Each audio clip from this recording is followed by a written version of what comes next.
Assalamualaikum warahmatullahi wabarakatuh. Perkenalkan, nama saya Muhammad Anas Ainul Hakim.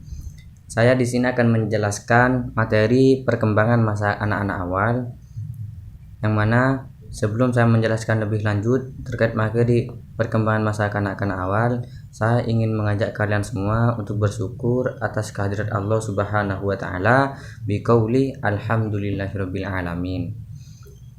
Yang kedua kalinya, sholatullah ma'a salamihi, mudah-mudahan tetap tercurah limpahkan terhadap junjungan kita Nabi besar Muhammad Sallallahu Alaihi Wasallam. Yang ketiga kalinya, terima kasih saya sampaikan kepada dosen pengampu saya, Pak Muhibbin, yang mana telah memberikan materi ini terhadap saya. Semoga materi yang bisa saya jelaskan habis ini bisa menjadikan ilmu yang bermanfaat pada saya dan selain saya. Pada kesempatan kali ini kita akan membahas perkembangan masa anak-anak awal, yang mana masa anak-anak awal yaitu periode awal kanak-kanak berlangsung dari umur 2 sampai dengan 6 tahun, dan periode akhir dari 6 sampai tiba saatnya anak matang secara seksual. Dengan demikian, masa awal kanak-kanak dimulai sebagai penutup masa bayi, di mana usia ketergantungan secara praktis sudah dilewati dan diganti dengan timbulnya kemandirian dan berakhir sekitar usia masuk sekolah dasar. Macam-macam perkembangan masa kanak-kanak itu terbagi menjadi 7 macam. Yang pertama, perkembangan fisik, yang kedua perkembangan motorik, yang ketiga perkembangan kognitif, yang keempat perkembangan bahasa, yang kelima perkembangan emosi, yang keenam perkembangan sosial, dan ketujuh perkembangan moral.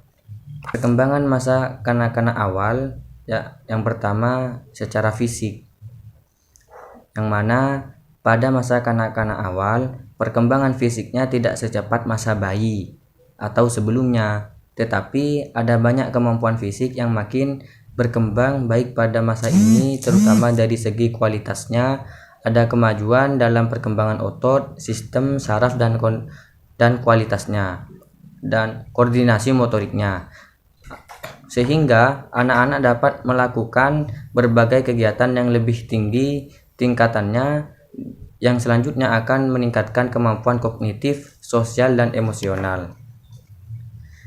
Penjelasan perkembangan fisik, yang mana perkembangan fisik itu ada yang mengenai tinggi, berat, proporsi tubuh, dan kebiasaan fisiologis. Yang tinggi itu penjelasannya, tinggi pada masa ini rata-rata 2,5 inci setiap tahunnya.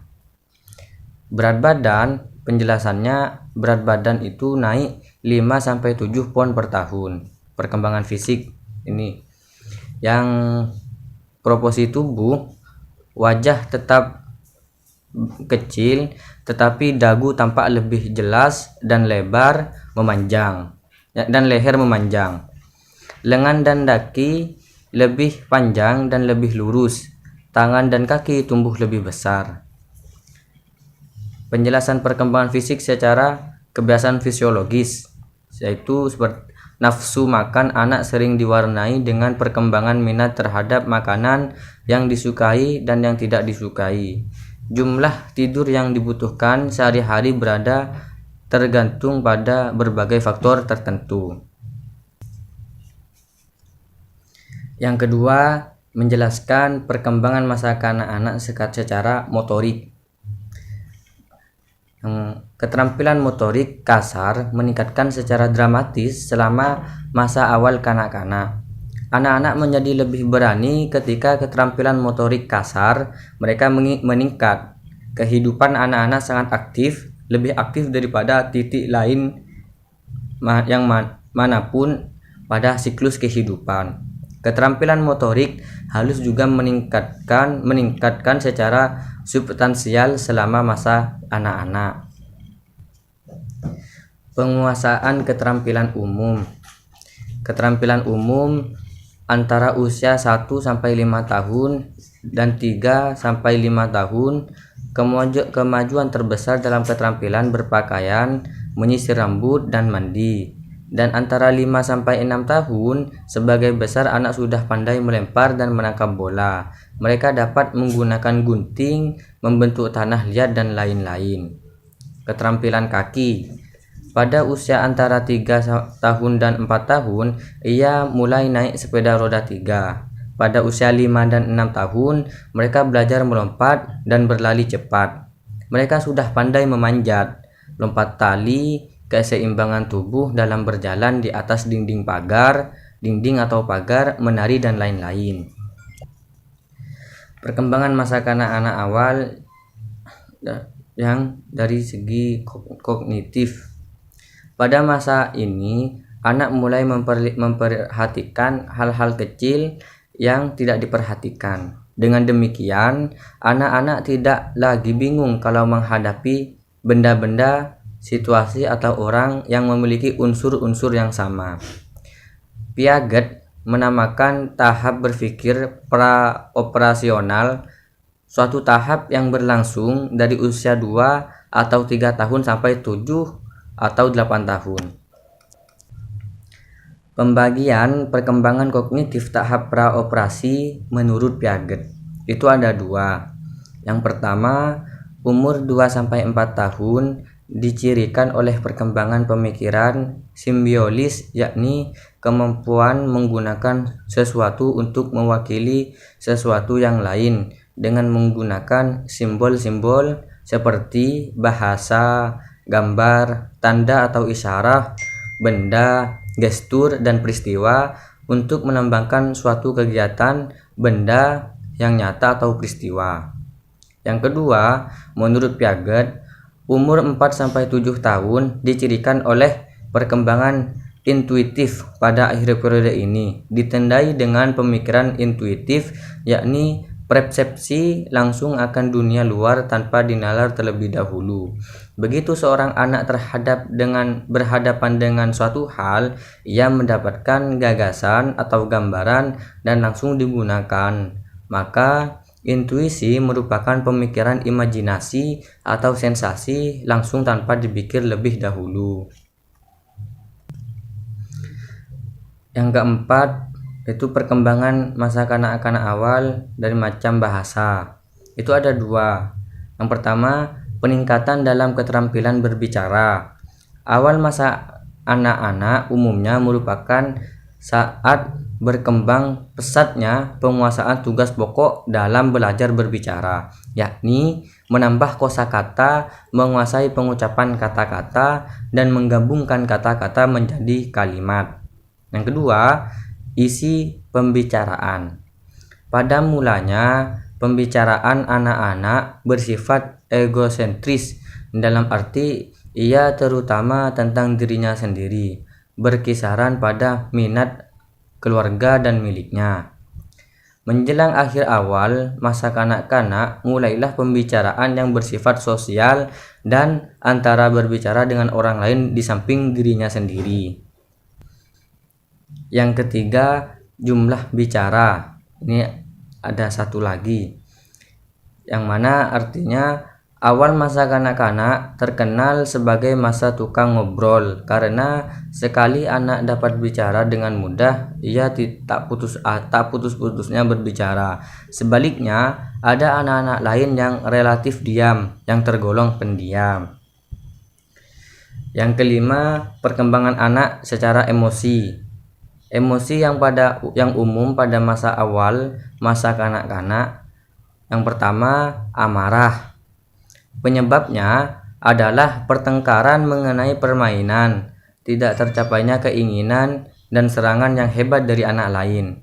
Ia mengungkapkan rasa amarah dengan ledakan marah yang ditandai menangis, seperti menangis, berteriak, menggertak, menendang, dan memukul. Yang kedua, rasa takut. Reaksi anak terhadap rasa takut adalah panik, kemudian berlari, menghindar, dan bersembunyi, menangis, dan menghindari situasi yang menakutkan. Penyebabnya adalah pengalaman kurang menyenangkan, seperti cerita-cerita, gambar, acara radio, televisi, dan lain-lain. Yang ketiga adalah cemburu. Anak-anak menjadi cemburu apabila mengira bahwa minat dan perhatian orang tua beralih kepada orang lain. Misalnya, adiknya yang baru lahir, anak mengungkapkan kecemburuannya dengan pura-pura sakit, nakal, dan sebagainya dengan tujuan untuk menarik perhatiannya. Yang keempat, ingin tahu. Reaksi pertama dalam bentuk penjelajahan sensori motorik, kemudian sebagai akibat dari tekanan sosial dan hukuman, ia bereaksi dengan bertanya.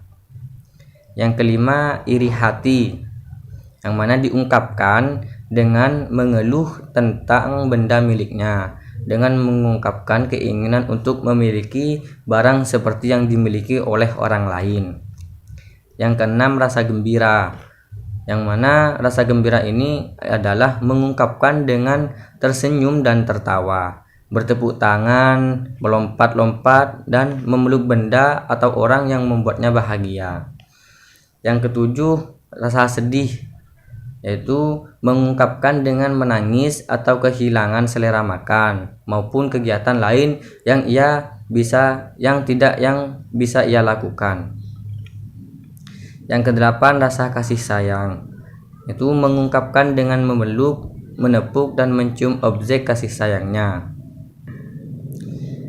Perkembangan masa kanak-kanak awal yang keenam yaitu perkembangan secara sosial. Perkembangan sosial dipengaruhi oleh iklim sosio-psikologis keluarganya. Jika di lingkungan keluarganya tercipta suasana yang harmonis, saling memperhatikan, saling membantu dalam menyelesaikan tugas keluarga dan lain-lain, maka anak akan memiliki kemampuan atau penyelesaian sosial dalam hubungan dengan orang lain. Pola perilaku sosial. Pola perilaku sosial pada anak antara lain meniru persaingan, kerjasama, simpati, seperti kadang-kadang timbul sebelum usia 3 tahun. Empati, seperti mengerti perasaan dan emosi orang lain dan membayangkan dirinya pada kondisi orang lain. Terus, pola perilaku tidak sosial adalah negativisme, melawan otoritas yang dewasa. Perlawanan fisik berubah menjadi perlawanan verbal dan pura-pura tidak mendengar. Agresif, seperti dari bentuk serangan fisik berubah menjadi serangan verbal atau memaki orang lain. Perilaku berkuasa, mementingkan diri sendiri, merusak, dan lain-lain. Dan perkembangan masa anak-anak terakhir yaitu perkembangan secara sosial. Perkembangan secara sosial di sini yang ditekankan pada masa awal kanak-kanak adalah aspek pendidikan dari disiplin, sedangkan hukum hanya diberikan jika terbukti dia mengerti apa yang diharapkan dan terlebih lagi kalau ia sengaja melanggar. Jika sudah berperilaku baik, maka untuk lebih meningkatkan keinginan untuk berperilaku baik, maka anak diberikan hadiah. Mungkin sekian dari kami. Terima kasih, mohon maaf apabila ada tutur kata yang kurang teratur, yang tidak tepat, yang tidak berkenan pada kalian semua. Saya mohon maaf. Wallahul muwaffiq ila aqwamit thoriq. Assalamualaikum warahmatullahi wabarakatuh.